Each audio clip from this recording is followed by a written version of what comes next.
අද ඉල් පුරපසළොස්වක පෝදා TNL ධර්ම ප්‍රදීප පෝදා සජීවී විකාශය අපි ඔබ වෙත ගෙන එනු ලබන්නේ ඊටාම රමණීය වූ විහාරස්ථානයක සිටයි. ඒ රත්නපුර දිස්ත්‍රික්කයේ මායිමත් හම්බන්තොට දිස්ත්‍රික්කයේ ආරම්භයේ පිහිටි ඇඹිලිපිටිය පදලංගල තෝරගල ශ්‍රී සුධර්මාරාම පුරාණ විහාරස්ථානයේ සිටයි අද උදෑසන පටන් සීල සමාදානයේ සිට සියලු වැඩසටහන් විසුරුවා හරිනු ලබන්නේ. පින්වතුනි, හිතවතුනි, අද මේ දහවල් කාලයේ අපි සූදානම් වන්නේ ධර්ම සාකච්ඡාව සමගින් එකතු වන්නටයි. අද ධර්ම සාකච්ඡාව පිළිබඳව කතා කරද්දී ඔබ දන්නවා අපි අද හැමදාම වගේම සුපුරුදු ඔබට ජීවිතයට සමීප මාතෘකාවක් පිළිබඳවයි ධර්ම සාකච්ඡාව ගෙනෙනු ලබන්නේ. ධර්ම සාකච්ඡාවේ මාතෘකාව පිළිබඳව අපි සාකච්ඡා කරන්නට මත්තෙන් අපි කතා කරමු දැන් අපේ මාතෘකාවාද නිරෝගීකම පරම ලාභය වූ නිරෝගීකම පිළිබඳවයි අපේ කතා බහ. ඒ කතා කරන්නේ වලව චන්ද්‍රිකා වැව ව්‍යාපෘතියෙන් පෝෂණය වන ගොවි ජනපදයක් වූ තෝරගල ශ්‍රී සුධර්මාරාම පුරාණ විහාරස්ථානයේ සිටයි මේ සාකච්ඡාව ගෙනෙනු ලබන්නේ. පින්වතුනි, අද නිරෝගීකම පිළිබඳව කතා කරන්නට අපේ පින්වත් සාකච්ඡා මණ්ඩපයට වැඩමවා වදාළ ගෞරවනීය ස්වාමින් වහන්සේ සහ මේ අවස්ථාවට සහභාගී වන ගිහි පින්වත් විද්වත් තුමන්ව අපි පිළිගන්නට බලාපොරොත්තු වෙනවා මේ වෙලාවේ. ඊටාම යටහත් සිතින් යුතුව මා පිළිගනු ලබනවා කිරිබත්ගොඩ ශ්‍රී සුදර්ශනාරාම පුරාණ විහාරවාසී රුහුණු විශ්වවිද්‍යාලයේ හිටපු සහකාර කතිකාචාර්ය ගෞරව ශාස්ත්‍රවේදී ශාස්ත්‍රපති රාජකීය පඬිත රොටුඹ සිරි සුදේව අපේ ගෞරවනීය ස්වාමින් වහන්සේ අපේ හාමුදුරනේ තෙරුවන් සරණයි. තෙරුවන් සරණ ප්‍රාර්ථනා කරනවා. ඒ වගේම අපි ඊටාම පින්සිතින් යුතුව පිළිගනු ලබනවා මේ අවස්ථාවේ ඇඹිලිපිටිය චන්ද්‍රිකා වැව ජයන්ති මහාවිද්‍යාලයේ ආචාර්ය ශාස්ත්‍රවේදී මොහාන් නිශාන්ත කුමාර ආචාර්යතුමනි ඔබතුමාටත් තෙරුවන් සරණයි. එසේ තෙරුවන් සරණ ප්‍රාර්ථනා කරන ගමන් අපේ මාතෘකාවාද දවසේ නිරෝගීකම පිළිබඳවයි. ඉතින් මේ නිරෝගීකම පිළිබඳව පින්වතුනි විවිධ දේශනා බුදුරජාණන් වහන්සේගේ දේශනාව තුලත් ඒ වගේම සමාජීය කරුණු තුලත් අපිට සාකච්ඡා කරන්නට පුළුවන්. ඒ වගේම අද මේ දියුණු යයි සම්මත යුගයේ සිටින අපි මිට අවුරුදු 100කට 150කට 50කට 60කට එහා හිටේ මිනිසුන්ට වඩා අද රෝගී තත්වයට පත්වී සිටින යුගයක්. එක අතකින් මිනි පෙට්ටියත් එක අතකින් බෙහෙත් ටිකත් අරගෙන ජීවත් වෙන මිනිසුන් තමයි අපිට දකින්න පුළුවන්. ඒ වගේම නිරෝගීකම නැතුව අද බොහෝ වෙලාවට මේ බෝ නොවන රෝග අපේ හාමුදුරනේ මැරෙනකන් සුව නොවන බෝ නොවන මරණයෙන් පමණක් අවසන් වන රෝග බොහොම අපි කවදාවත් ඇහුවේ නැති රෝග වැළඳෙන යුගයක් බවට පත් වෙලා තියෙනවා. අපේ හාමුදුරනේ මම ඔබ වහන්සේගෙන් ප්‍රශ්නයක් අහන්නේ නැහැ. අපි සාකච්ඡාවට ප්‍රවිෂ්ඨ වෙමු. අපේ හාමුදුරනේ අපි පහදගමු මේ නිරෝගීකම කියන එක බුදුරජාණන් වහන්සේ ත්‍රිපිටකය තුල ධර්මයේ තුල කොහොමද විග්‍රහ කරන්නේ? එතනින් අපි පටන් ගමු අපේ හාමුදුරනේ. දැයි බොහොම වැදගත් මාතෘකාවක් සමිත හාමුදුරන් වහන්සේ අද ආරම්භයක් ලබා දුන්න මේ මාතෘකාවට යම් පසුබිම පැහැදිලි කරලා ඇත්තටම බුදුරජාණන් වහන්සේ තරම් නිරෝගීකම පිළිබඳ දැන සිටි දේශනා කළ කෙනෙකු අපට හමු වෙලා නැහැ. නිරෝගීකම කියන වචනේ අපි ගත්තාම නිරෝග කියන වචනේ විග්‍රහය ගත්තොතින් රෝග නැතිකම කියන අර්ථය ගන්න පුළුවන්. දැන් අපේ සිංහල සාහිත්‍ය තුල සහ සිංහල සංස්කෘතිය තුල ශාන්ති කර්ම සම්බන්ධව කතා කරනකොට යාතිකාවල එහෙම කියවෙනවනේ 890ක් රෝග 990ක් ව්‍යාධි 203ක් ආන්තරා කියලා. එතකොට මේ රෝග 98ක් ගැන මෙතන කියවෙනවා. නමුත් බුදුරජාණන් වහන්සේ බ්‍රාහ්මණ ධම්මික සූත්‍රයේදී සුත්ත නිපාතයේදී දේශනා කරන ගාථාවක් තයෝ රෝගා පුරේ ආසුම් ඉච්ඡා අනසනං ජරා. පසූනංච සමාරම්භා අට්ඨා නවතියෝ සියුම් කියන. මෙන්න මෙතන තමයි ඉස්සෙල්ලම මේ 890ක් රෝග ගැන සඳහන් වෙන්නේ.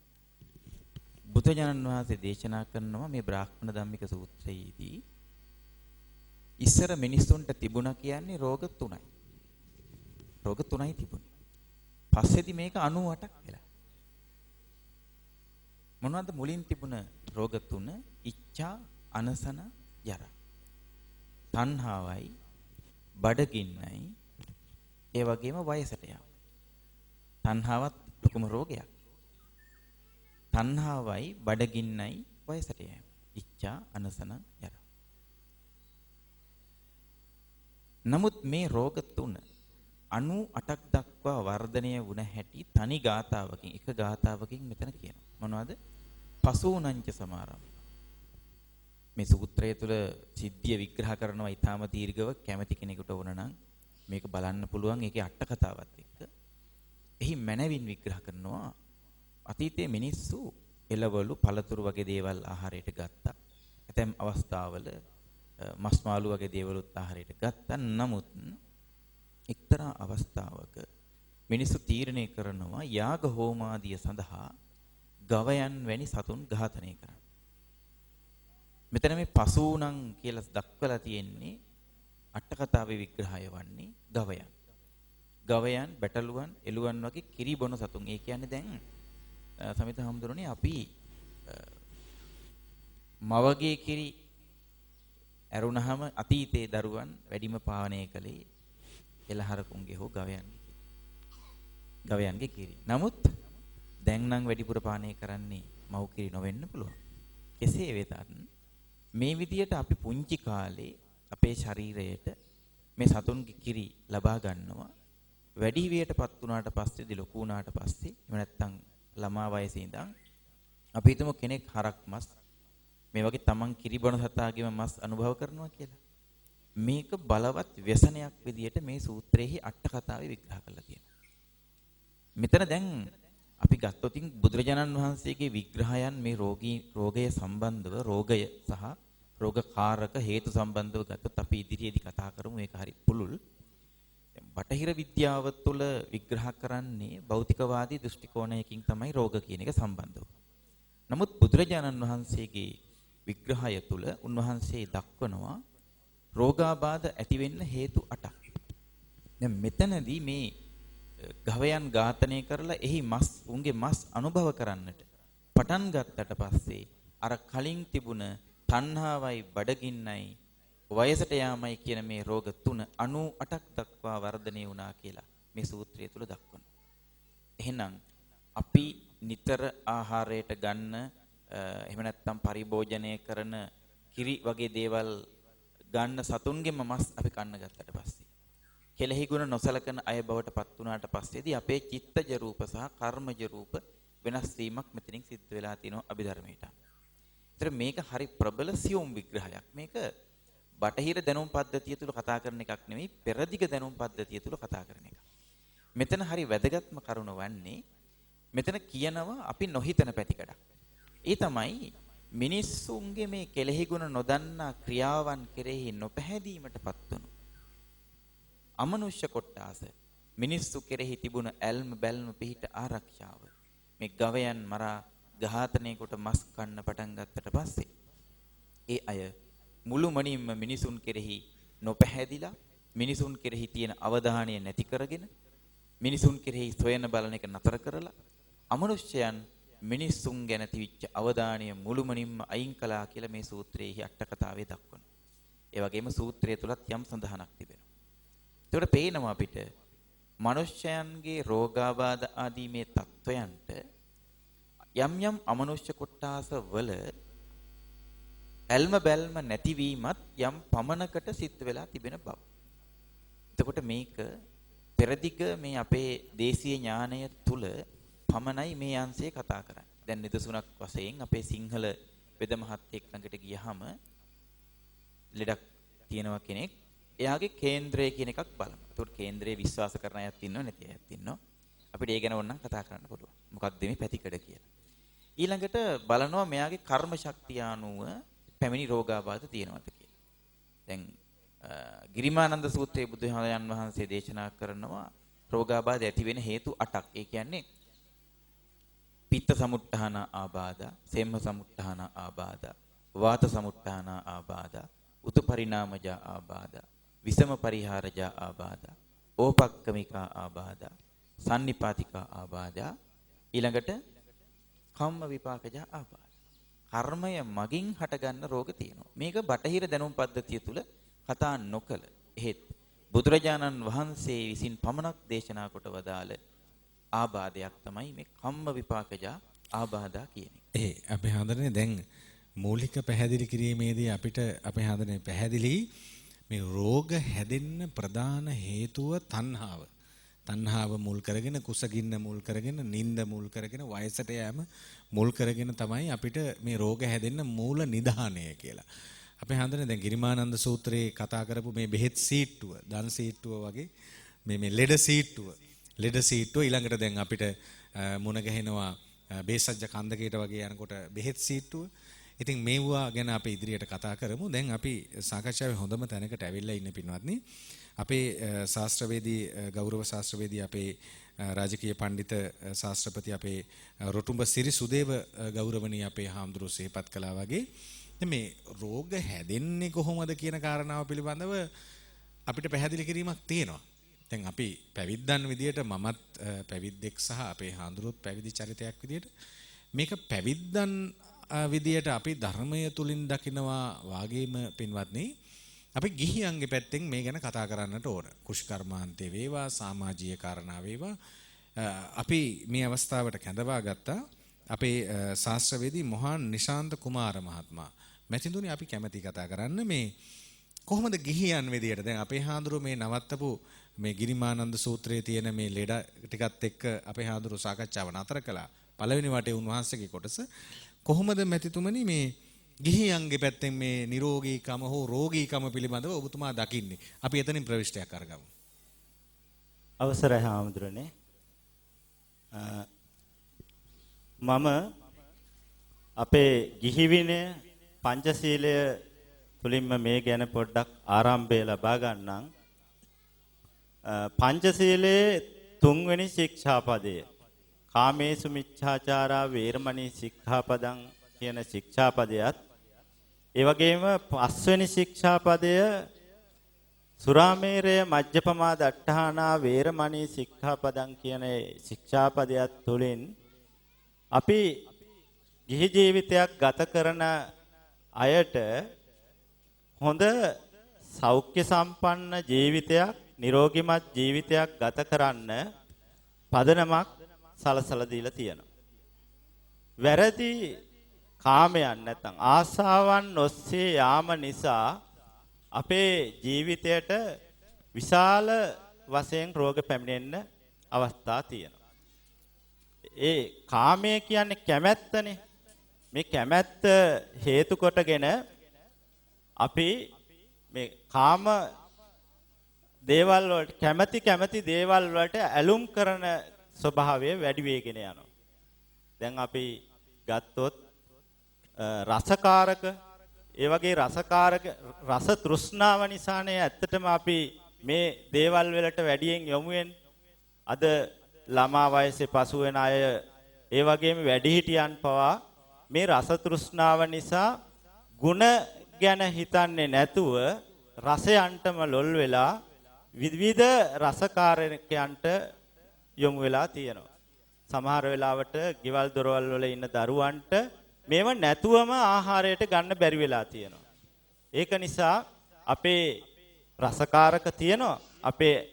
අපට ගුණදායක වන එහෙත් ඒ දේවල් අපේ පාරම්පරික රසකාරක දේවල් අමතක කරලා මේ કૃත්‍රිම රසකාරක වලට යොමු වීම නිසා අපේ ඒ රෝග පීඩාදියට මන් සලසාගෙන තියෙනවා. ඒ කියන්නේ ඔබතුමා කියන්නේ අපේ මේ එදිනෙදා ජීවිතයේ ආහාර රටාව මේ නිරෝගීකමට අපිට බාධාවක් වෙලා තියෙනවා. දැන් මැතිතුමනි අපේ දකුණට එනකොට මේ ගිරුවාපත්තුවට එනකොට කුරහන් රොටිය කුරහන් තලපය මේ දකුණට ආවේනික වෙච්ච ආහාර රටාවක් ගැන කියනවා. මම හිතන්නේ මේ වැලි තලප කියලා අපේ මේ දකුණේ ආහාර තියෙනවා. ඊළඟ හැලපේ වුණත් දකුණේ හදන විදියක් තියෙනවා. මම හිතන්නේ මැතිතුමනි ඔබතුමා ගිහියෙක් වෙච්ච එකේ අපිට මේ ආහාර රටාව දැන් අපේ දකුණේ අම්මලා මම හිතන්නේ කෑමක් හැදුවාම මේ මැල්ලුම හදන්නේ මැතිතුමනි හොද්දට ගැලපෙන විදියට. බතට ව්‍යංජනයක් ගලපන මේ මැච් කිරීම කියන එක. මම හිතන්නේ කොළඹ අම්මලාට නැති වෙන්න පුළුවන්. ඒ නිසා මම හිතන්නේ දකුණේ ඉඳන් අපි මේ ගිරුවායේ ඉඳගෙන මේ රුහුණේ රෝහණේ ආරම්භය සබරගමුවේ අවසානයේ ඉඳගෙන ඒ ගැන අපි ටිකක් දැනෙන්න කතා කරොත් හොඳයි මම හිතන්නේ. එහෙම හැමදෙරනේ.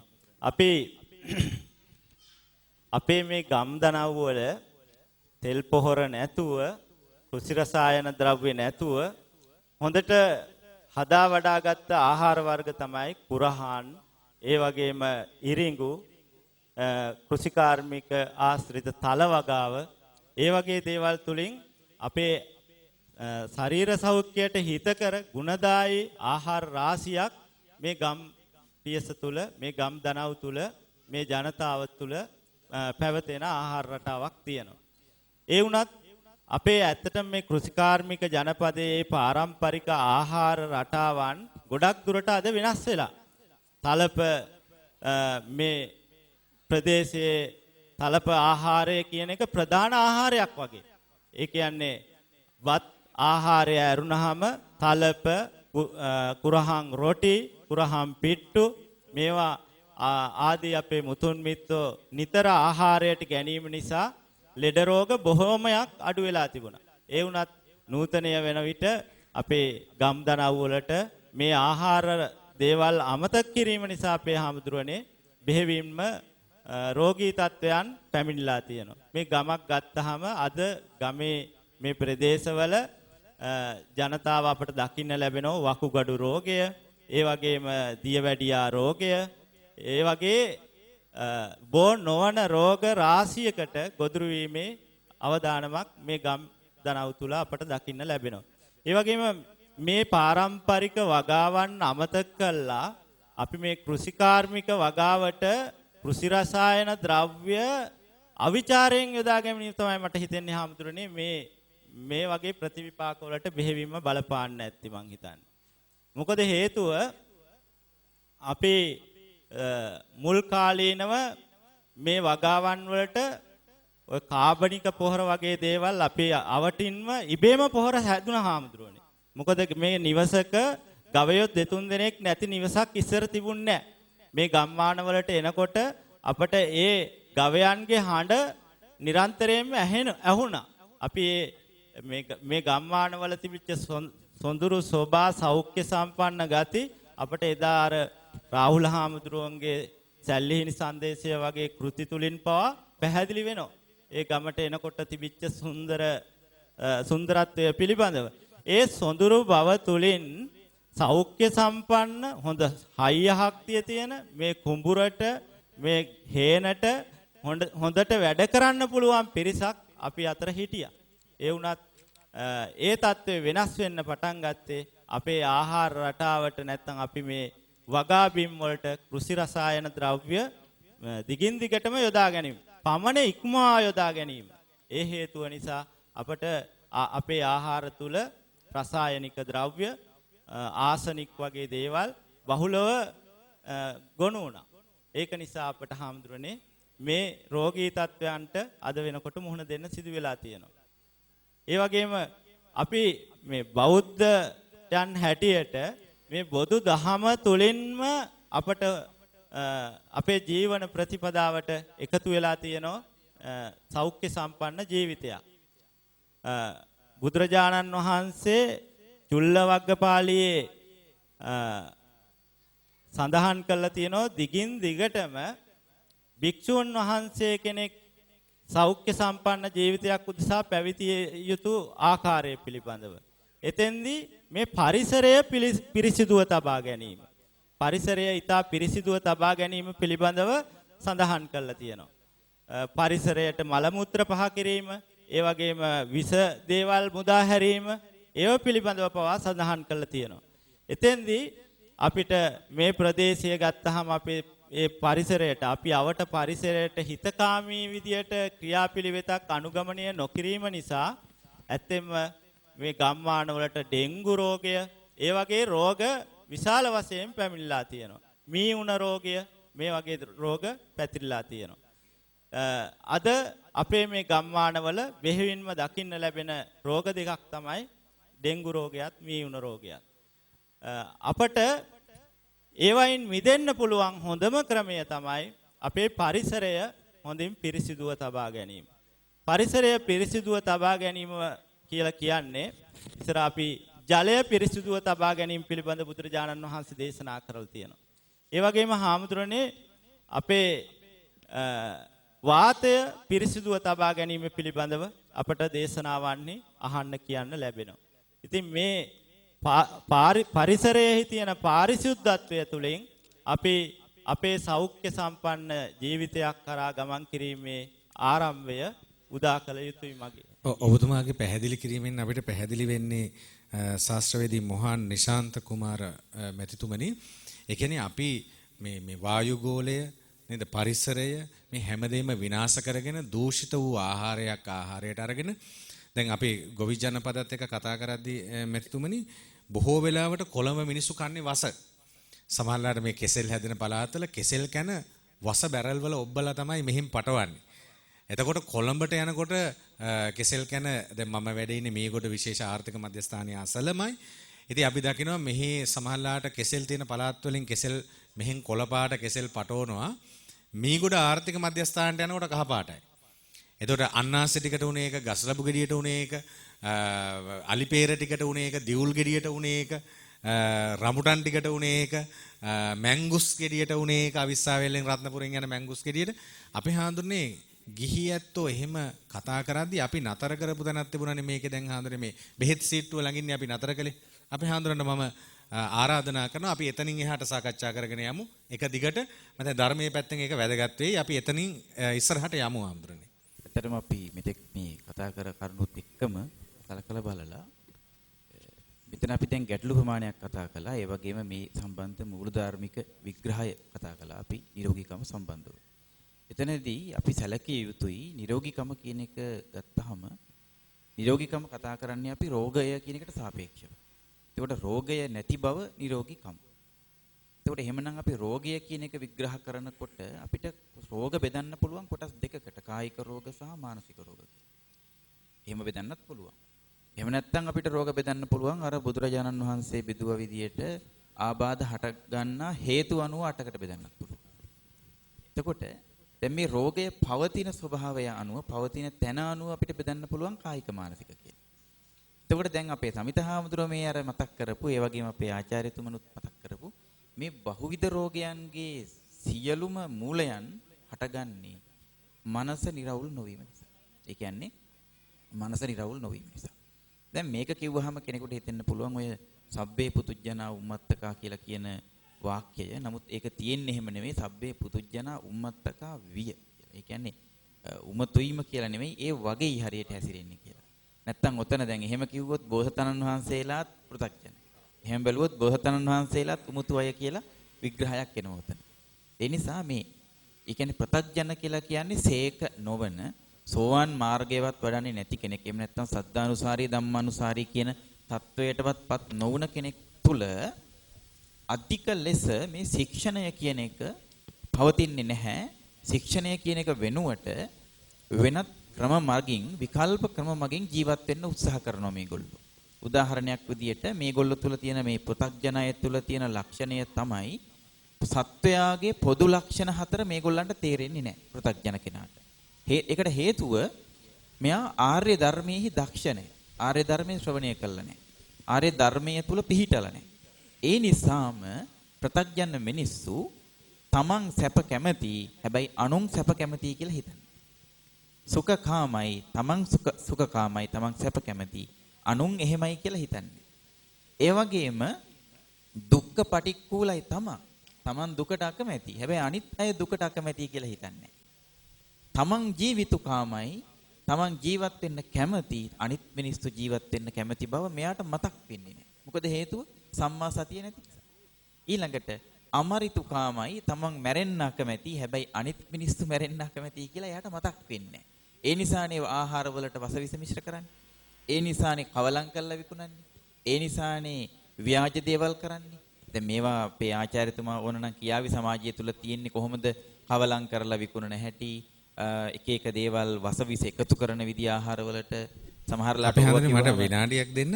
දැන් මේ ආහාර ගැන අපේ හාමුදුරන්ගේ දේශනාවෙත් ආපහු කියවුණු නිසා වෙලාවකදී මේ පින්වතුනි අපි කියන්නේ සාමාන්‍යයෙන් ආහාරයක් ගත්තම ආචාර්යතුමනි මේ සාංගික දානි වගේ කියලානේ කියන්නේ අපේ හාමුදුරනේ.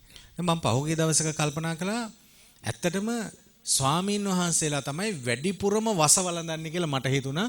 දැන් සාමාන්‍යයෙන් අපි ගිහි කියමනේ කියන්නේ ටිකක් හොඳ රසවත් ආහාරයක් නම් ටිකක් වැඩිපුර ආහාර තිබ්බනම් අපි කියන්නේ සාංගික දානි වගේ.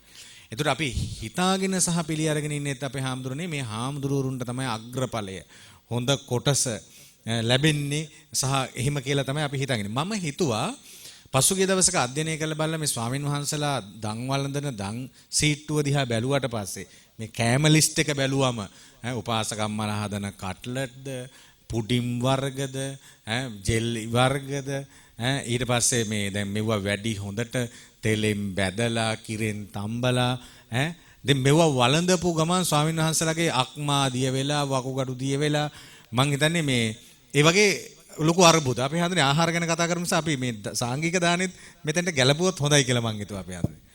ඔය ඇත්තටම මේ දැන් ඔය දානි සකස් කිරීම සම්බන්ධව ගත්තොත් ඔය ජීවක සූත්‍රයේත් මේ සම්බන්ධයෙන් කතාවක් තියෙනවා. ඒ කියන්නේ මේ මස් දැන් දානය සඳහා පිළියෙල කරනකොට දානය වෙනුවෙන් කියලා සත්තු මරලා හරි එහෙම පූජා කරන්න එපා කියන එක පැහැදිලිව මෙහි දක්වනවා. ඒ වගේම චුල්ලවග්ගපාලියේ බේසජ්ජක්ඛන්දකේ වෙනම අනුභව නොකළ යුතු පොදුවේ මිනිසුන් විසිනුත් මේක හොඳ නැහැ. හාමුදුරන් වහන්සේලා විශේෂයෙන් අනුභව නොකළ යුතු මස් වර්ග 10ක් දක්වලා තියෙනවා.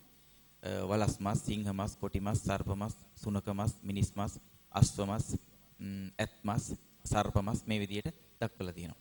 දැන් ඊට අමතරව දැන් දානීය සකස් කරනකොට විතරක් නෙවෙයි දැන් දානයට සකස් කරන ඒවම තමයි කියන්නේ මිනිස්යන් එදිනෙදා උයන පිහන හුරු ක්‍රමයට තමයි මේවා සකස් කරන්නේ. ඒතකොට එතනදී ගන්නේ ඇත්තටම කිව්වොත් එහෙම අර ඔය අය නිතරම මේ කියන්නේ මේ පින්වතුන් සාවද්‍ය ලෙස සකස් කරන ආහාරම තමයි. දැන් එතනදී අපේ සමිත හාමුදුරුවනේ අර මම ඉස්සෙල්ලා කිව්ව විදිහට මිනිස්සුන්ගේ අර මානසිකව හටගන්න අර අනුන් ගැන නොහිතන ගතිය නිසා සමාජයට මේ දේවල් එකතු වෙලා තියෙන්නේ. දැන් ඒ නිසා තමයි ඕවා මේ සකස් කරන්නේ.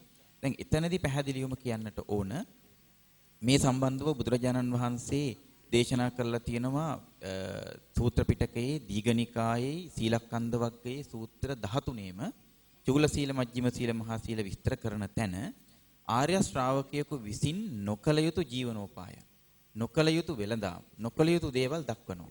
අන්න එතනදී පැහැදිලිවම දක්වනවා මිනිස්යන්ගේ නිරෝගීකමට බාධා කරන මිනිසුන්ට රෝග ඇති කරන ආකාරයේ හැසිරීම් රටාවලින් ඉවත් වෙන්න කියලා.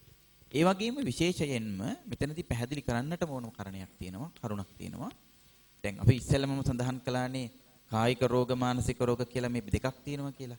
එතකොට මේ මානසික රෝග කියන එක ගත්තාම එතනදී බලපාන්නේ මිනිස්යන්ගේ නීවරණ, කෙලෙස්, ඒ වගේම සංයෝජන, ඕග, යෝග, ගන්ත කියලා දක්වන මේ මානසික ධර්ම ටික. එතකොට මේ සංයුක්ත නිකායේ කන්දවග්ගපාලියේ නකුලපිත සූත්‍රයේදී බුදුජානන් වහන්සේ මෙන්න මෙහෙම දක්වනවා. එතනදී උන්වහන්සේ දේශනා කරනවා ආතුර කායස්ස මේ සතෝ අනාතුරං මේ චිත්තම් භවිෂ්‍යති इति ඒව මේතං ගහපති සික්කිතබ්බන් කියලා.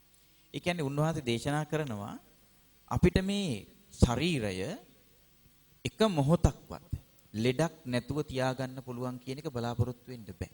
කොයි වෙලාවකවත්. ලෙඩක් නැතුව තියාගන්න පුළුවන් කියන එක බලාපොරොත්තු වෙන්න බෑ. හැබැයි උත්සාහ ගත යුතුයි.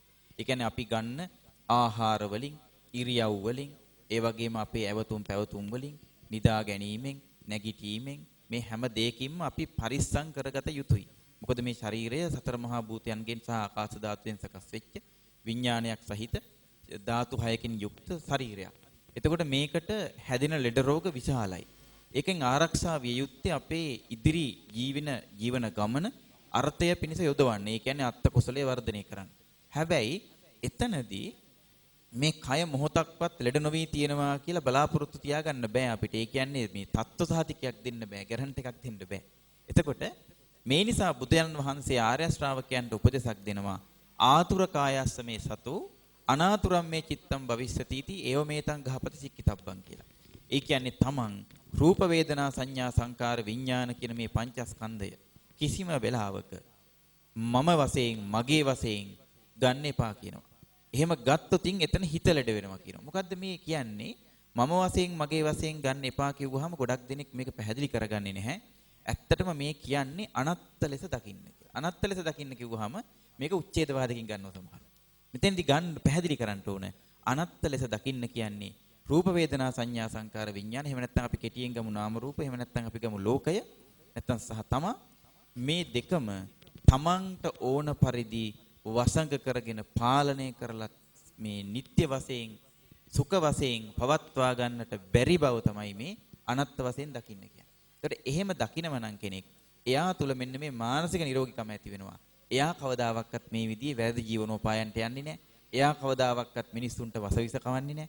එයා මේ සමාජයේ ප්‍රගමණයට වැඩ කරනවා මිසක්කා පරිහානියට කොයි වෙලාවකවත් වැඩ කරන්නේ නැහැ. මොකද හේතුව එයා සුඛකාම දුක්ඛපටික්කුල ජීවිතුකාම අමරිතුකාම කියන මේ ලක්ෂණ 4 සියලුම සත්වයන් තුල පවතින ඒවා ළඟා කරගන්නට සියලු දෙනා උත්සාහ කරන බව දැන දැක ආර්ය ශ්‍රාවකෙක් විදියට මේ ධර්මයේ තුල හැසිරෙනවා. ඒ නිසා මේ මානසික නිරෝගීකම ඒ වගේම කායික නිරෝගීකම කියන දෙකෙන් බලාපොරොත්තු තියාගන්න ඕනේ සහ උත්සාහවන්ත වෙන්න ඕන මානසික නිරෝගීකමට එතනින් පස්සේදී අර කර්ම චිත්ත ඍතුජාහාරජ කියන හතරාකාරයෙන් උපදින රූප තියෙනවනේ අපේ හැමතුරුනේ අපේ ශරීරය තුල මේ හතරාකාරයෙන් උපදින රූපයන්ගේ යම් පරිපාලනයක් කිරීමට මේ මානසික ශක්තියට හැකියාව තියෙනවා. එතකොට අර අපිට ආහාර මගින් ගන්නා යම් බඳු අපත්‍යං ස්වરૂපයක් තියෙනවා නම් එකක් එයින් ඇතිවෙන අනිටුඵල මේ සිතෙහි ශක්තිය මගින් යම් විදියකට අපිට පුළුවන් පාලනය කරන්න. මම මේ අදහස් කරන්නේ සමත විදර්ශනා දෙක සහිත අපේ බෞද්ධ ක්‍රමය ගැන. ඊළඟට යම් කිසි විදිහකින් වැරදිලා හරි අපේ ශරීරයට අපි හිතමුකෝ බෝනවන රෝගයක් දරුණු රෝගයක් අපිට හැදුණා කියලා. එහෙම හැදුනට පස්සේ ඒ සම්බන්ධව මනසින් වැටිලා අපේ ප්‍රතිශක්තිකරණ පද්ධතිය අපේ ආචාර්යතුමනි ප්‍රතිශක්තිකරණ පද්ධතිය මනසින් වැටුනොත් බිඳ වැටෙනවා.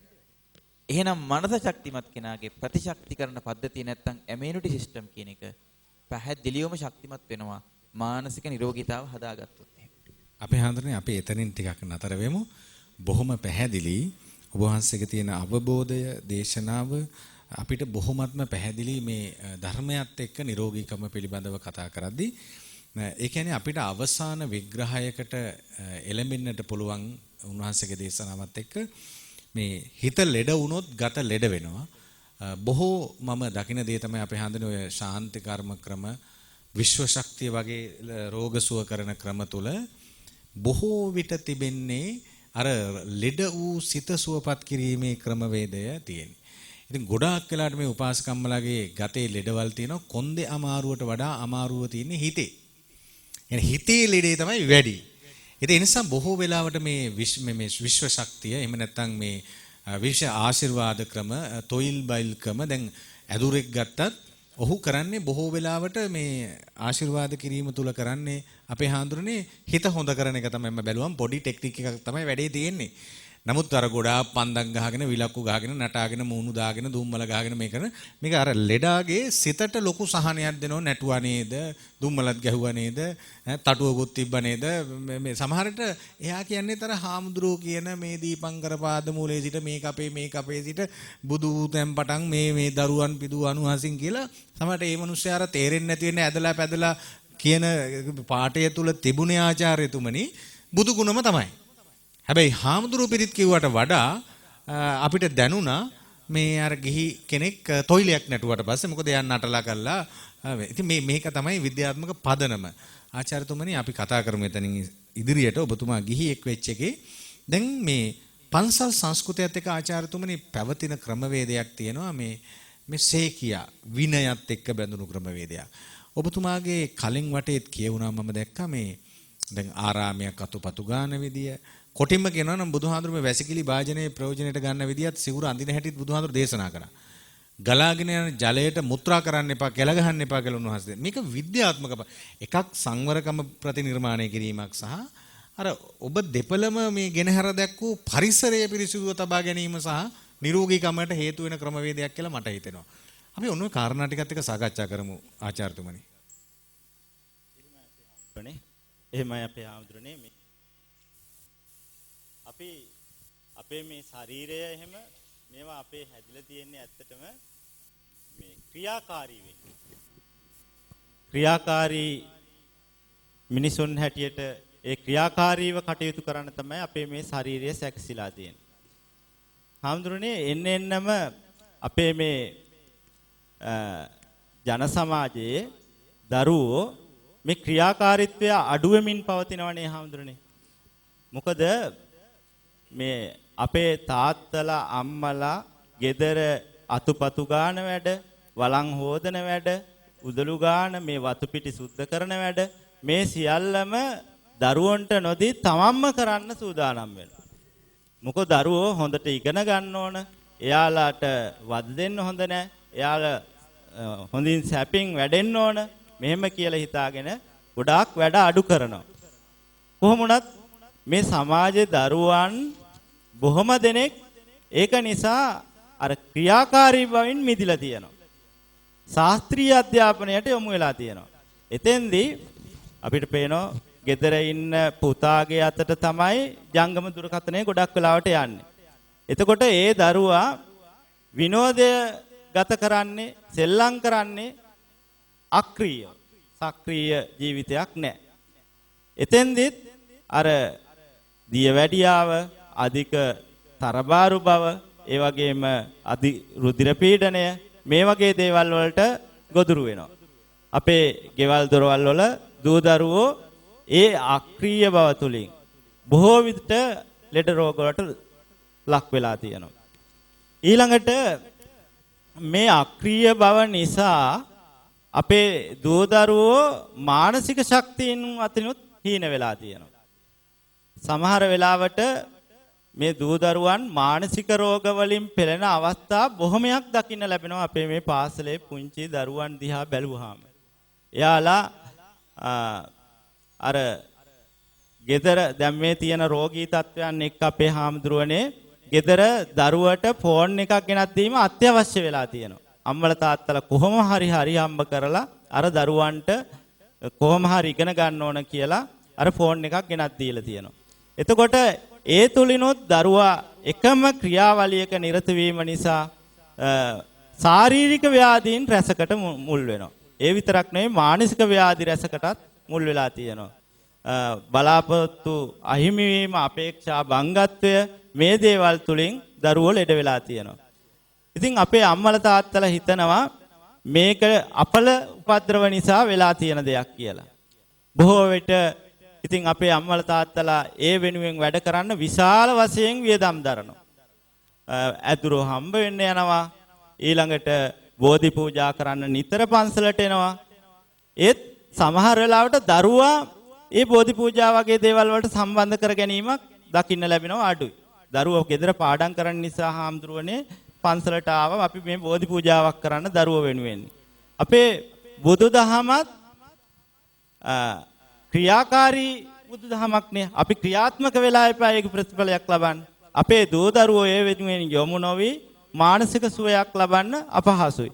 ඒක නිසා සමහර වෙලාවට අර ඇදුරුකම්, බලිතොවිල් මේ වගේ දේවල් වලට යොමු වෙනවා.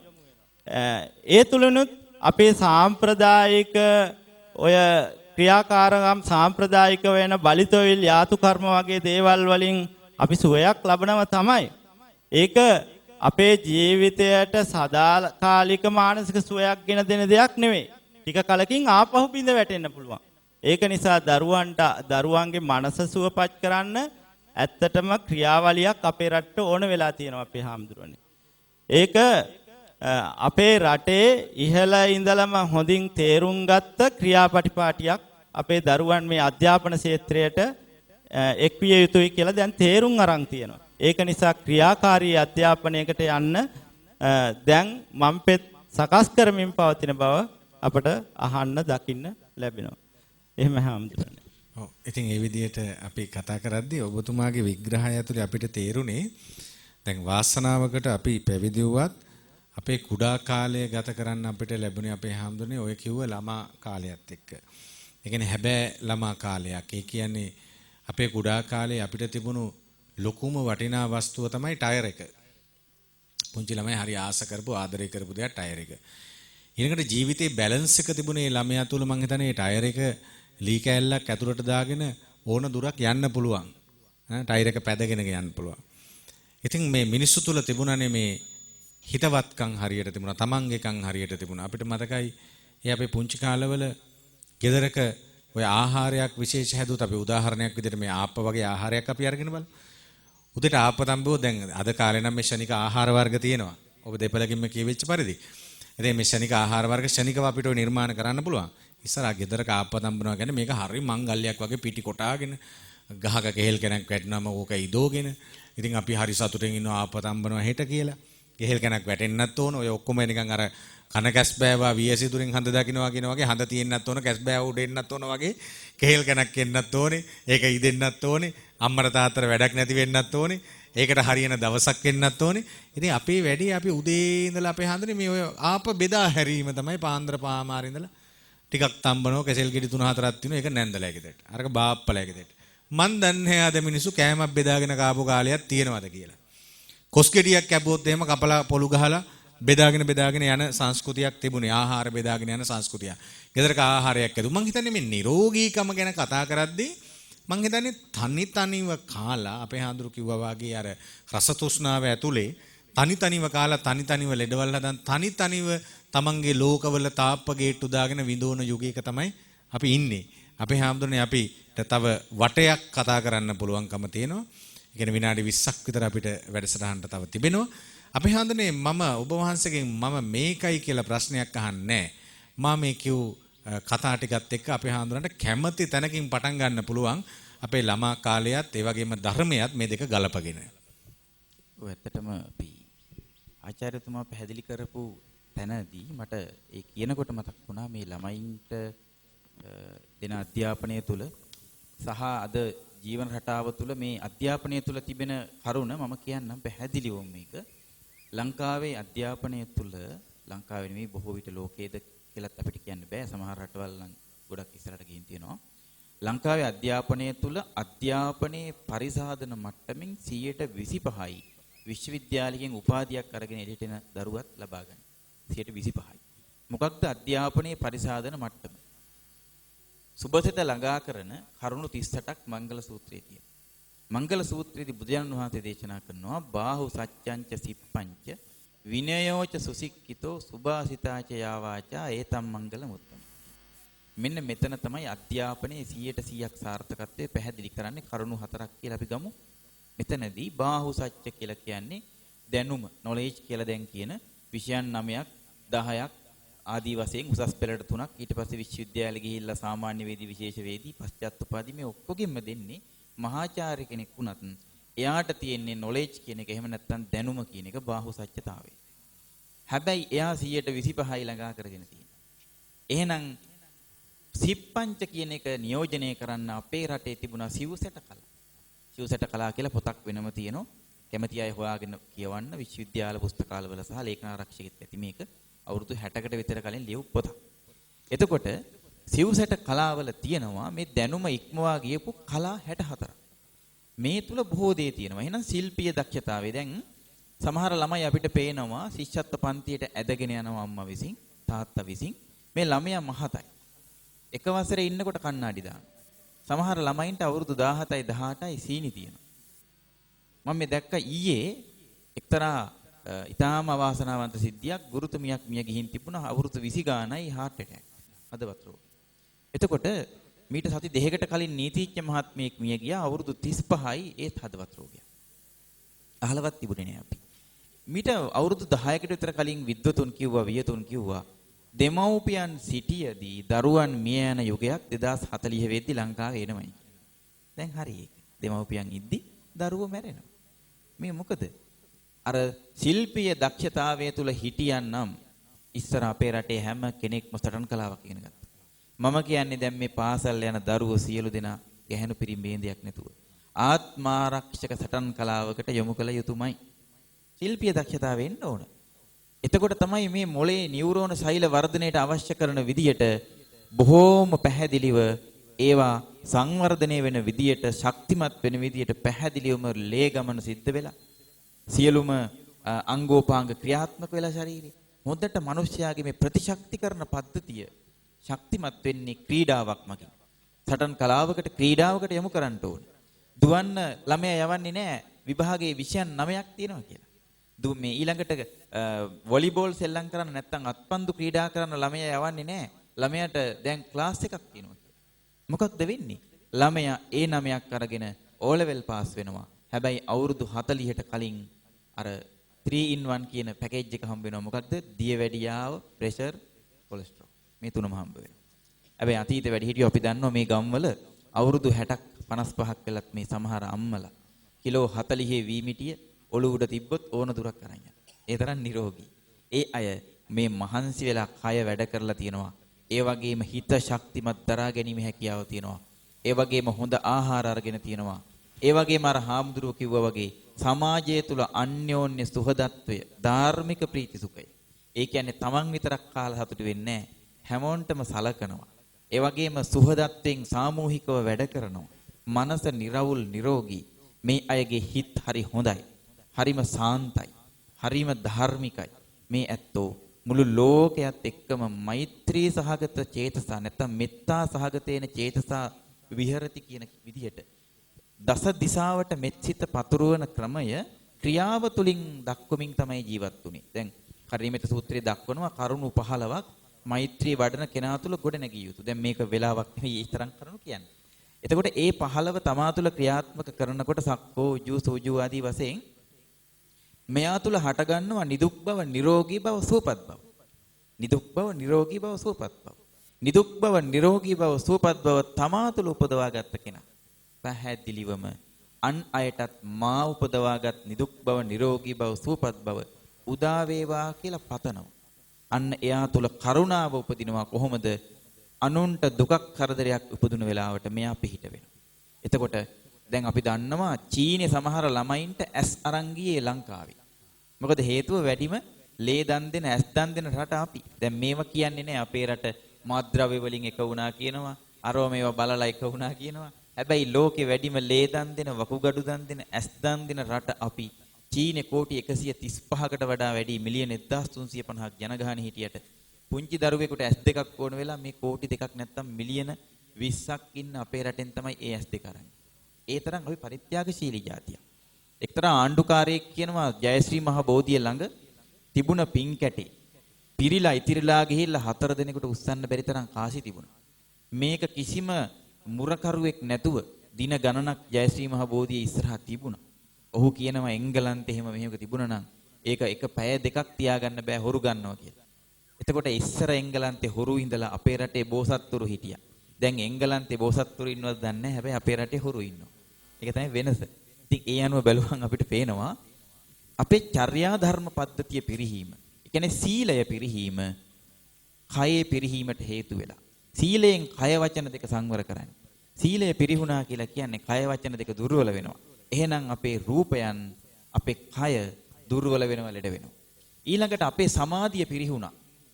සමාධිය පිරිහීම නිසා වේදනා සංඥා සංකාර පැහැදිලිවම පිරිහුණා.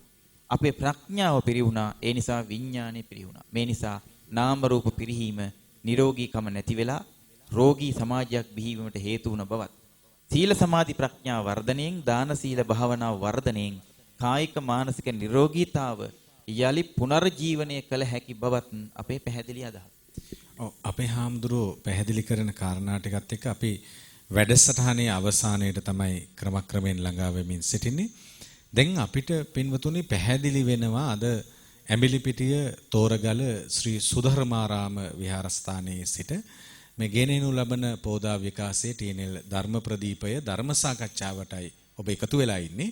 දැන් අපිට පැහැදිලි වෙගෙන එනවා මේ නිරෝගීකම කියන මාතෘකාව ඇතුලේ අපිට කතා කළ හැකි දේවල් අපේ හාමුදුරනේ බොහොමයි.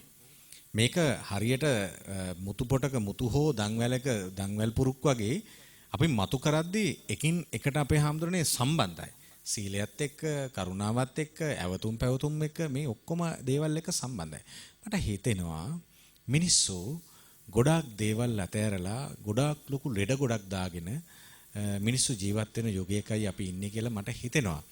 ඒ වගේම මිනිස්සු ගැන කල්පනා කරද්දී මට හිතෙනවා අපේ හන්දනේ මේ කියපු කාරණා ටිකත් එක්ක අර ක්‍රියාවේ යෙදෙන්න ඕන කාරණා ටික. දැන් විදුලි බල්බය හොයාගන්න මිනිස්සයා ලෝකේ මහා විද්වතා ඉස්කෝලෙන් ඔහුගේ පන්ති ආචාර්යවරයා ලියුමක් කියවනවා අම්මට. ඒ වන ලියුම අම්මා කියවනවා. අම්මා කියෝලා අම්මේ මොකක්ද ඒකේ ලියලා තිබුණේ කියලා ඇහුවට පස්සේ කියනවා ඔයා හරි බුද්ධිමත් පුතේ. ඔයාගේ මොලේ වැඩි හොඳටම. එසා ගුරුතුමා ලියලා තියෙනවා ඔයාව ගෙදර තියන් උගන්වන්න කියලා. ඉස්කෝලේ වන්න එපා කියලා. ඉතින් පුතා කල්පනා කරා මේ ඇත්ත වෙන්නේ නැති මෙහෙමයි කියලා. ඔහු මොකද කරේ? ඔහු ගෙදර ඉඳගෙන මේ අධ්‍යාපනය හැදෑරුවා. ඒ තරම් මේකක් නෑ. පත්තර විකුණන රේල් ස්ටේෂන් එකේ පත්තරත් විකුණ හිටියාම දවසක් මේ මනුස්සයා ගැතින් කෝච්චි පෙට්ටියක මේ වයර් එකක් ගැලවිලා කෝච්චි පෙට්ටිය පිපුරුවා එන්ජින් එක ගහලා එලෙව්වා. දවසක් මේ මනුස්සයා පත්තරය විකුණ ඉන්නකොට රේල් පාරේ පොඩි ළමෙක් යනවා ඈතින් කෝච්චියක් එනවා. මේ ළමයා පත්තර ටික පැත්තකට විසි කරලා දාලා අර පොඩි දරුවා බේරගත්තා. බැලුවම අර රේල් මාස්ටර්ගේ අර කෝච්චි ස්ටේෂන් මාස්ටර්ගේ ළමයා. එදා කිව්වා පුතේ උඹ වරෙන් ඇවිල්ලා ඕන තරම් මේ එන්ජින් ගලවපන් ඕන එකක් කරපන්. එයා අන්තිමට මේ රිසිවර් එක හොයා ගන්නවා. දුරකථනේ. ඊට පස්සේ මේ විදුලි බල්බය හොයා ගන්නවා. මෙව කරනවා සර්. එතකොට මෙයා මෙව ඔක්කොම කරලා දවසක් අම්මගේ අර අල්මාරියේ අම්මා මැරිලා දැන්. අම්මගේ අල්මාරිය අවුස්සනකොට අපි හඳුන්නේ මේ ලියුම් කෑල්ල තිබුණා අර පන්තියෙන් එවාපු. මොකද්ද මේකේ ලියලා තියෙන්නේ? මේකේ ලියලා තියෙනවා ඔබේ ළමයා පන්තියේ ඉන්න අන්තිම නරක ළමයා. නොහික්මුණු ළමයා. බුද්ධියක් නැති ළමයා. මෝඩ ළමයා. ආයි එවන්න එපා මූ ආවොත් මහා කරදරේ කියලා. බලන්න අම්මා කියු කතාව. පුතේ උඹේ බුද්ධිය වැඩි. ආයි එවන්න එපා. ගෙදර තියන් උගන්නන්න අනිත් ළමයි වගේ නෙමෙයි. ඔයා විශේෂ ළමයෙක් කියලා. ඒස විද්‍යාඥයෝ හැදුවේ මං හිතන්නේ අම්මලා. ඊළඟට කෝච්චි ඉන්ජිමක් ගලවන්න මේක මං හිතන්නේ ගොවි ජනපදයකවත් මේ ලෝකේ බලන් ඉන්න කවුරුවත්වත් මං හිතන්නේ ළමයෙක් මේ වාහන ඉන්ජිමක් ගලවන්න මේ බලාපොරොත්තු කියලා අපේ අම්මලා අපිට කිව්වේ. එක වෙලාවක මං හිතනවා ජාතිය විනාශ කළ වචනය කියලා දරුවෝ ලියලා තිබුණා. ඉගෙන ගනින්න උඹලට කුඹුරු කොටන්න වෙයි කියලා කිව්වා. මිනිස්සු අපිට එහෙම කිව්වා. අම්මලා කිව්වා උඹලටත් එන්නේ උදැල්ල කරේ තියන්. ඒ කියන්නේ අම්මලා හිතුවා මේ උදැල්ල කරේ තියන් කුඹුරට යන එක හරි සවුත්තු බාල වැඩක්. ඒ නිසා ඉගෙන ගනින්න කුඹුරු කොටන්න වෙයි කිව්වා අම්මලා. කොළඹ නම් බස්නාහිර පළාතේ නම් වැඩිම පුරන් කුඹුරු ප්‍රමාණයක් තියෙන පළාත බස්නාහිර පළාතේ පුරන් කුඹුරු. ඒ කියන්නේ කුඹුරු අස්වත් දන්නේ ඔක්කොම එංගලන්තේ ඇමරිකාවේ චීනේ ජපානේ ගියා. ලොකු ලොකු ආයතන වලට ගියා. හැබැයි කුඹුරු ටික පුරන් වෙනවා. සමහරට මේ ගොවි ජනපද වලටත් අන්තිමට වෙන්නේ ඒක. අම්මලා තාත්තලාගෙන් පස්සේ කුඹුරට වහින්න මිනිහෙක් නැහැ. ඔබතුමාගේ වෙලාවෙන් මම ටිකක් වෙලාව අරගෙන කතා කළේ. ඔබතුමාට පුළුවන් මේ අපේ හාමුදුරන්ගේ දේශනාව අපි අවසානයේ ඉන්නේ. තව බොහොම පුංචි වෙලාවක් විනාඩි 8ක් 7ක් වගේ තියෙන අපිට. ඔබතුමාට පුළුවන් විනාඩි කිහිපයක් ගන්න. අපේ හාමුදුරන්ටත් මම අවසානයේ වැඩසටහන අවසන් කරන්න විනාඩි කිහිපයක් දෙනවා. ඔබතුමාට පුළුවන් මේ කාරණා ටික ටිකක් කතා කරන්න. එහෙම අපේ හාමුදුරනේ අපිට ඇත්තටම ගමේ ගොඩේ තියෙන අපේ පළතුරු ටික බොහෝ විට ඒවා වෙළඳ පොළට ගෙනියන්නෙත් නැතු. දැන් මේ වැල වරක කාලෙට කොස් හැදෙන කාලෙට අපේ ගමේ මේ කොස් ගහකට දරුවෙක් නැගලා වැල ගෙඩියක් කඩන්න කොස් ගෙඩියක් කඩන්න පෙළඹෙන්නේ නැහැ. මොකද හේතුව දරුවට දීපු අර දැක්ම දරුවට දීපු අවවාදය ගහකට නගින්න ලේත් හා පුතේ ඔකට නගින්න එපා. ඔබතුමා ගුරුවරයෙක් වෙච්ච එකේ මට මතකයි ආචාර්යතුමනි අපි පුංචි කාලේ නිවාඩු දීලා ඉස්කෝලේ යනකොට පන්තියේ ඉන්නවා ළමයි 40ක් පිරිමි ඉන්නවා නම් 40න් 20ක් නම් පොල් පිටි තියලා අත් බැඳගෙන ඉන්නවා. අපේ පන්තිවල ළමයි 40ක් ඉන්නවා නම් අපේ හාඳුනේ 20 දෙනෙක් නම් පොල් පිටි කෑලි දෙකක් දෙපැත්තට තියලා පටියක් දාලා අත බැඳගෙන මොකද ඒවා අඹ ගහින් වැටිලා නිවාඩු කාලේ සමහර අයගේ අත් තියෙනවා 7 පොලකින් විතර අත කැඩිලා. හැම නිවාඩුවටම අත කඩාගෙන එනවා. ඉතින් දැන් මං හිතන්නේ අතක් කැඩිච්ච ළමෙක් දකින්න ආසයි. ඔව්. දැන් අර ඒ පළතුරු ටික ගහ යට වැටිලා ඒ කාලෙට මේ පැත්තේ ඉන්න බැරි තරම් ඒක සුවඳ හමන. ළමයි ඒ වයින් ප්‍රයෝජන ගන්න නැහැ. ළමයි ඉල්ලන්නේ අර මිදි ගෙඩි ටිකක් ඒ වගේම ඇපල් ගෙඩියක් මේ වගේ වසවිස පොවපු දේවල් ඒවයි බස්සවල ගේන දේවල් තමයි පරිහරණය කරන්න පෙළඹිලා ඉන්නේ. ඉතින් මේ වසවිසට හුරු වීම නිසා අපේ හාමුදුරුවනේ ඒ විතරක් නෙවෙයි අර මං කිව්ව වැරදි ක්‍රියාපිළිවෙත නිසා දරුවෝ මානසික ආතතියින්ට ලක් වෙලා තියෙනවා. ඉතින් දරුවෝ මේ කෙටි ක්‍රම හොයනවා අපේ හාමුදුරනේ මේ මානසික ආතතීන් වලින් මිදෙන්න. ඒවයින් තවත් විශාල රෝගාබාධ වලට තමයි අතවනන්නේ. දැන් පස්වෙනි ශික්ෂාපදයේ අපේ මේ සුරාමේරේ මජ්ජපමා දට්ඨානා වේරමණී සික්ඛාපදං සමාදියාමි කියන එකනේ. ඉතින් අපේ දරුවන්ට ආද මේ රහමෙරට සුරාපානයට මත් ද්‍රව්‍ය වලට තියෙන අවස්ථා ප්‍රමාණය විශාල වශයෙන් වැඩි වෙලා තියෙනවා. මුලින් අපේ හාමුදුරුවනේ මේ කුඩු වර්ග ගැන අපි මාධ්‍ය වලින් විතරයි අහලා තිබුණේ. ඒ වුණත් දැන් මේ ගමේ රටේ පවා අපිට මේ ගම් දනව් වල ඕනතරම් මේ මත්ද්‍රව්‍ය රසායනික මත්ද්‍රව්‍ය අපිට දකින්න කියන්න ලැබෙනවා. අහන්න ලැබෙනවා. අපේ දරු පැටව් ටික බොහෝ විට ඒවට ගොදුරු වෙලා. ඉතින් අර මානසික ආතතියෙන් මිදෙන්න අපේ මේ පාසල් දරුවන්ට තියෙන කෙටිම මඟ තමයි අපේ හාමුදුරනේ මේක. මොකද ඉස්සර දරුවෝ අම්මලා තාත්තලා කතා කරනවා, එකට කනවා බොනවා, තමන්ගේ ප්‍රශ්න කියනවා, යාළුවෝ මිත්‍රයෝ වගේ කතා කරනවා. ඒ තුලින් හුවමාරු වෙනෝනේ ඔවුන්ගේ අදහස්. අද ඒකට ඉඩක් නැහැ. බොහෝ විට ඒ ඉඩක් නැතිකම නිසා දරුවෝ හුදකලාව තම තමන්ගේ ප්‍රශ්න විසඳ ගන්න අර වගේ දේවල් වලට ඇබ්බැහි වෙලා තියෙනවා. අපේ ගම් දනව්වෙනින් තරුණ පරපුරණේ හාමුදුරනේ විප්ලවයක් කරලා අර්ගලයක් කරලා අපේ රටේ වෙනස්කම් ඇති කරේ. අද ඒ දරුවෝ නැහැ. අද ඒ දරුවෝ මත්ද්‍රව්‍ය වලට විශේෂයෙන්ම කියනවා නම් අර ෆෝන් එකේ තියෙන එක විකාර දේවල් වලට යොමු වෙලා. ඒ තුලින් අපේ දරුවෝ විනාශයටපත් වෙමින් තියෙනවා. අපිට ලැබිලා තිබෙන කාලය බොහොම වේගයෙන් ගලා යනවා. ඉතින් අපිට බොහොම පුංචි කාලයයි සමුගන්නට තියෙන්නේ. අපේ හාමුදුරන්ටත් විනාඩියක් ලබා දෙන්න යුතුයි අවසානය සනිටුහන් කරන්නට. මේ ආචාර්යතුමනි මට මතක් වෙනවා ඉස්සර අපේ පුංචි කාලවල මේ ගම්මානවල දරුවෝ ඔය සමහර දක්ෂයෝ හිටියා මේ පුළුන් කොටයක් අරගෙන ඒක කපලා රෝද කපලා ඔය තියෙන ට්‍රැක්ටර් වගේම හදන අය හිටියා. මේ ළඟදී එහෙම මිනිස්සෙක් මට හම්බුණා. ඔය මේ දකුණු පළාතෙම ඉන්න කෙනෙක් මට මොන ගැහුණා මං අහුව දැන් ඔයා මොනවද දැන් කරන්නේ? මම දැන් ට්‍රැක්ටර් හදන ගරාජ් එකක් දාලා තියෙනවා. මං අහුව දැන් ට්‍රැක්ටර් කොහමද? ට්‍රැක්ටර් පුළුවන් හක්කේ තියලා සෙමාරින්න කිව්වා. ඒ මොකද ඉස්සර අර පුළුන් කොටෙන් ට්‍රැක්ටර් හදපු මිනිස්සයා අද ලොකු ගෑරේජ් බාස් කෙනෙක්. අද ලොකු සමහරට රජයේ රැකියාවක් කරලා රුපියල් 35000ක් උපයද්දී ඔහු විශාල මුදලක් ලක්ෂ ගණනින් උපයනවා. මං හිතන්නේ අම්මලා මේ ට්‍රැක්ටර් එන්ජින් හදන බාස් කෙනෙක් හදන්න, වෙල්ඩින් බාස් කෙනෙක් හදන්න. මම හිතන්නේ ලෝකේ රටවල් අපි හාමුදුරනේ මේ ශ්‍රමිකයෝ තමයි හැදුවේ. ඒ කියන්නේ දැන් උගත්කමත් එක්ක අපේ හාමුදුරනේ උගත්කමත් එක්ක ගොවිකම යනවා නම් ඔහුට උපාධියක් කෘෂි උපාධියක් තියෙනවා නම් ඔහුට ගොවිකමට ඔහුට තාක්ෂණයත් එක්ක ගොවිතැන කරන්න පුළුවන්. හිරු එලියත් එක්ක මෙව්වත් එක්ක පරාගණයත් එක්ක මෙව්වත් එක්ක ගොවිතැන කරන්න පුළුවන්. ඊළඟට ඔය අනවශ්‍ය කෘෂි රසායනික භාවිතය මෙව්වයි තියෙන මේ රසායනික සංයුතීන් ගැන දැනුම මම හිතන්නේ ලෝකේ ඔය චීන ජපානය වගේ රටවල් හැදුවේ මේ ආචාර්යතුමනි අපේ මං හිතන්නේ ගොඩක් වෘත්තිකයෝ තමයි හදන්නේ. අපි වගේ මේ උගන්නලා පැත්තකින් තියලා රජයේ පස්සෙන් ගිහලා බෝඩ් අල්ලගෙන රස්සාවක් ඉල්ලනවා නෙමෙයි. ඉතින් අපි ගිහලා කාර්යාලවල පුරවලා දානවා මේ රස්සාවලට. අන්තිමට කරන රස්සාවක් නැහැ. එසම මේ නිරෝගීකම ගැන අපි කතා කරද්දී අපේ ළමා පරපුර ගැන අපි කතා කළ යුතුමයි. ඉතින් ඒ ගැන ඒ නිසා තමයි අපි කතා කළේ. විශේෂයෙන්ම අද ගැමි නිර්ව්‍යාජ අහිංසක ගැමියන් සිටින බොහොම සුන්දර පරිසරයක ඉඳගෙන තමයි ඔබ මේ දකින්න දර්ශනත් එක්ක දකින්න. අපි අද කතා කරන්නේ අපේ හාමුදුරනේ විනාඩියක් විතර අපේ හාමුදුරන්ට මම ලබා දෙන්න සූදානම්. අපි ඉක්මනින් මේ වැඩසටහන හමාර කළ යුතුයි. අපේ හාමුදුරනේ මේ ඔක්කොම කතා ටික එකට සම්පින්ඩණය කළා. අපේ හාමුදුරුවෝ අපිට අවසානයක් සන්තාන් කරන්න. ඔය ඇත්තටම අපි කතා කර කරුණු ප්‍රධාන වශයෙන් අපි නිරෝගීකම ගැන කතා කළේ. එතනදී කායික නිරෝගීකම මානසික නිරෝගීකම කියලා අංශ දෙකක් ගැන අපි අවධානය යොමු කළ යුතුයි. ඒ වගේම කායික නිරෝගීකම වෙනුවෙන් නිරන්තරයෙන්ම අපි ව්‍යායාමවල නිරත වීම, ඒ වගේම නිවැරදි ආහාර අනුභව කිරීම, වසවිස සහිත ආහාර වලින් දුරස් වීම, ඒ වගේම එවැනි ආහාර නිෂ්පාදනයෙන් අයින් වෙලා සමාජයේ සීලවන්ත වීම කියන කාරණේ වැදගත් වෙනවා. ඒ වගේම කායිකව යහපැවැත්ම පිණිස පැවැත්විය යුතු නැති ඉරියව් වලින් ඉවත් වෙලා මනා සිහියෙන් යුක්තව ජීවත් වීම මිනිසයන් වශයෙන් අපි අවශ්‍ය වෙනවා. හැබැයි කය එහෙම තිබුණත් ලෙඩ වෙනවා. කම්ම විපාක ජාබාධ කියලා જાතියකුත් තියෙනවා. කොහොම පරිස්සම් වුණත් හැදෙන ලෙඩක් තියෙනවා.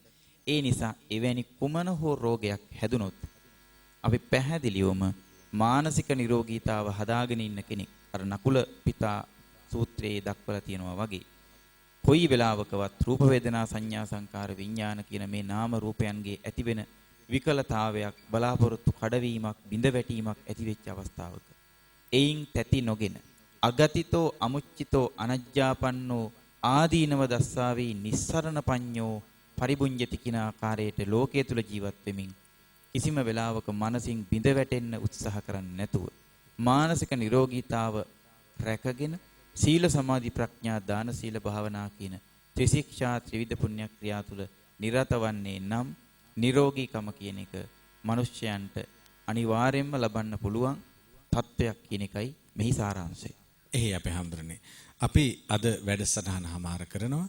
අද ධර්ම සාකච්ඡාව ගෙනෙනු ලැබුවේ රත්නපුර දිස්ත්‍රික්කයේ හිඟුර ග්‍රාමීණධාරී වසමේ ඇඹිලිපිටිය පදලංගල තෝරගල ශ්‍රී සුධර්මාරාම පුරාණ විහාරස්ථාන පරිශ්‍රයේ සිටගෙනයි. අද ඉල්පෝදා ධර්ම සාකච්ඡාව අපි ඔබ වෙනුවෙන් ගෙනෙනු ලැබුවේ.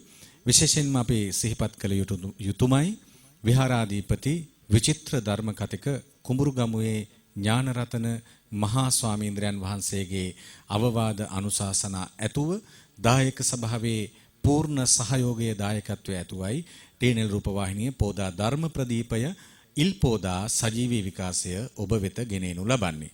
අද මෙහිදී අප සිහිපත් කළ යුතුමයි ටීනෙල් මාධ්‍ය ජාලයේ සභාපති පින්වන්ත ශාන් වික්‍රමසිංහ මැතිතුමා එතුමාගේ නායකත්වය එතුමාගේ අනුශාසකත්වය එතුමාගේ සහයෝගය ආශිර්වාදය මේ වැඩසටහන් පුරාවට ලැබෙන බවත් ආශිර්වාදාත්මකව අප සිහිපත් කළ යුතුමයි. ඒ සිහිපත් කිරීමත් සමග මේ අවස්ථාවට වැඩමවා වදාළ අපේ පූජනීය ස්වාමින් වහන්සේ ගෞරව ශාස්ත්‍රවේදී ශාස්ත්‍රපති රාජකීය පඬිත රොටුඹ සිරි සුදේව අපේ ගෞරවනීය හිමිපාණන් වහන්සේට පාද නමස්කාරයෙන් යුතු පුණ්‍යානුමෝදනාව සිදු කරනවා. අපේ හාමුදුරනේ තෙරුවන් සරණයි. වැඩවීම සහ ඔබ වහන්සේගේ දක්ෂ ව්‍යක්ත කතිකත්වය වෙනුවෙන් ධර්ම කතිකත්වය වෙනුවෙන් අපේ ආශිර්වාදය. ඒ වගේම ඇඹිලිපිටිය චන්ද්‍රිකා වැව ජයන්ති මහාවිද්‍යාලයේ ආචාර්ය ශාස්ත්‍රවේදී මොහාන් නිශාන්ත කුමාර මැතිතුමනි ඔබ ගුරුවරයෙක් ආචාර්යවරයෙක් ලෙස බොහෝ කරුණු සමාජය පිළිබඳ විග්‍රහ කළා. ඔබතුමාටත් තෙරුවන් සරණ ප්‍රාර්ථනා කරනවා. නැවත ලබන පෝයදා පෝදා ධර්ම සාකච්ඡාව තුළින් මුණ ගැහෙමු. මම ඇඹිලිපිටියේ පදලංගල වරායායේ සමිත හාමුදුරුවෝ. හැමට තෙරුවන් සරණයි.